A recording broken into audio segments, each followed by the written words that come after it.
After exposure to the blood of a symptomatic colleague, I found myself making my way up the stairs to this room. And I am not alone. Everyone who's infected, we've all come up here wanting to get outside. I know full well I mustn't leave, given the possibility I'm infected. Yet, I can't contain this urge I feel inside me, like the alcoholic who tries to make any excuse for one more drink. Every step I took up those stairs filled me with this sense of bliss. I still have all my wits about me. It took no time at all to rewire the electronic lock and open the emergency exit.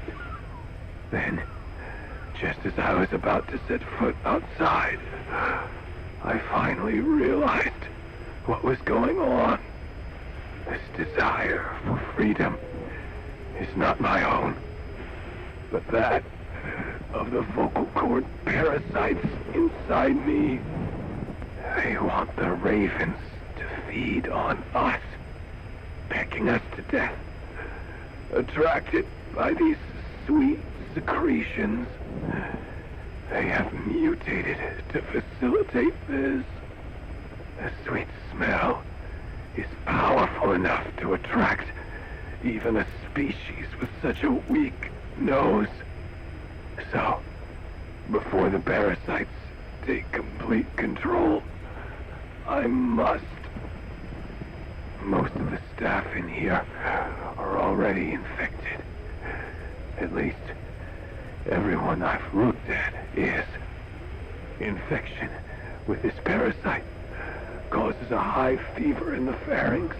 I have modified a pair of night vision goggles to react only to this temperature range. With these goggles, you can identify who is infected. Other infected will, like me, feel compelled to make it outside. If the ravens get their meal, they'll head for land next. That cannot be allowed to happen. The whole idea of the vocal cord parasites was that they'd only copulate once exposed to a specific language over time. But the parasites infecting our men in the laboratory laid their eggs straight away. The larvae were eating their lung tissue almost immediately. What kind of mutation was it? Those who were infected and cured still carried the vocal cord parasites in their throats. They were still there, but the males had been rendered female by the Wolbachia, and copulation could not occur, so we thought. But it is the Wolbachia that mutated.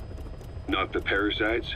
You remember I told you the Wolbachia attempts to maximize its number of female infected hosts? Yes, hence the male-to-female transformation.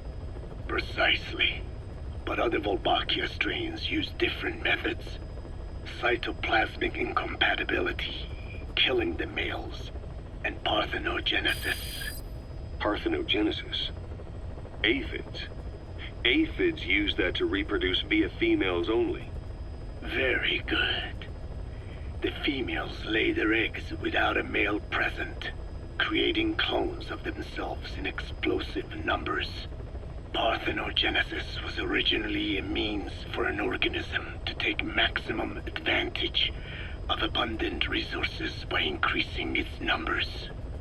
Certain strains of Wolbachia force this to occur, to create more and more infected females.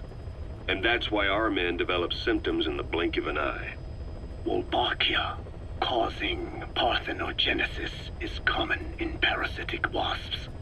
Of course, the Wolbachia I introduced to you men did not have this characteristic, but I believe the mutation, whatever it was, caused it to force parthenogenesis in its host, the vocal cord parasites. The Wolbachia we used to prevent egg laying became the agent of limitless reproduction. There's something else. The symptomatic infected in the laboratory all wanted to get outside, even knowing there was napalm waiting for them out there. You said the parasites made them act that way, but parasites controlling humans. Is it possible? Parasites altering the host's behavior is a common occurrence in the world of nature. Long ago, the vocal cord parasites had this ability, but even I never foresaw they might control humans. Until I heard the things your man said. You mean the researcher on the top floor? The bit about, I'm not a snail. Yes.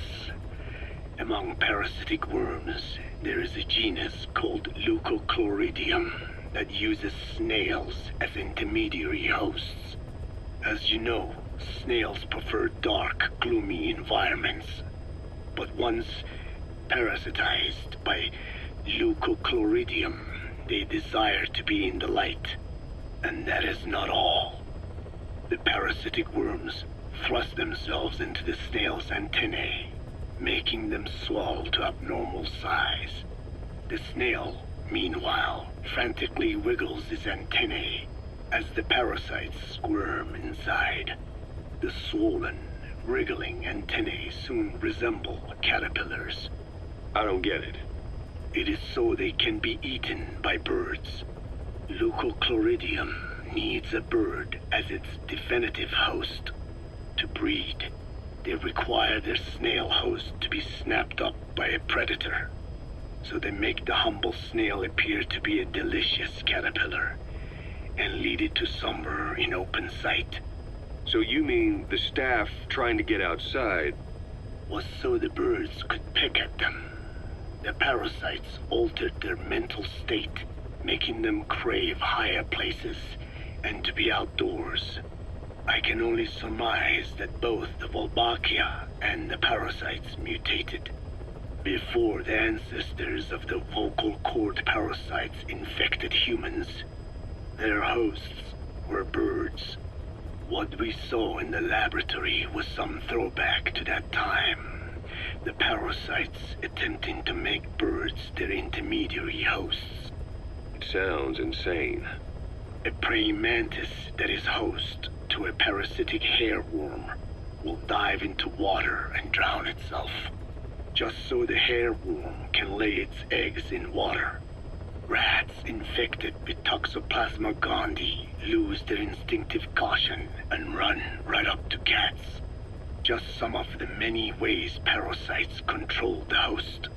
But we're humans. Surely our minds are too complex for that. I thought just the same. Free will is what makes us human, so it never occurred to me that the parasites could be controlling the symptomatic. But the mood, the will of a person can be easily affected by the balance of their cerebral substances. Take the toxoplasma I mentioned. It does infect humans, and it is thought the infected develop a more reckless attitude. But to think that mutations occurred in both the Wolbachia and its parasite hosts. Your observation is most apt.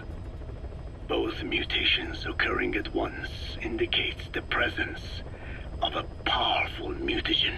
I see. Keep working on narrowing down what it was.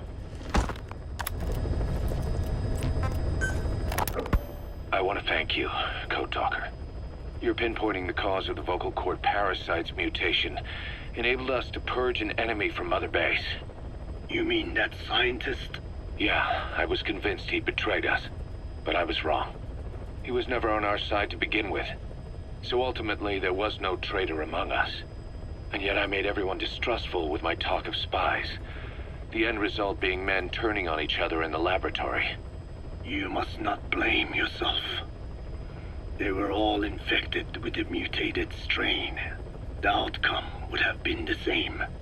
You know, we defeated Skullface, but it didn't lessen our pain. It's a pain we'll never be rid of. I see that now, but I thought I could burn it away. In the end, All I burned was our own men. Infectious diseases, parasites.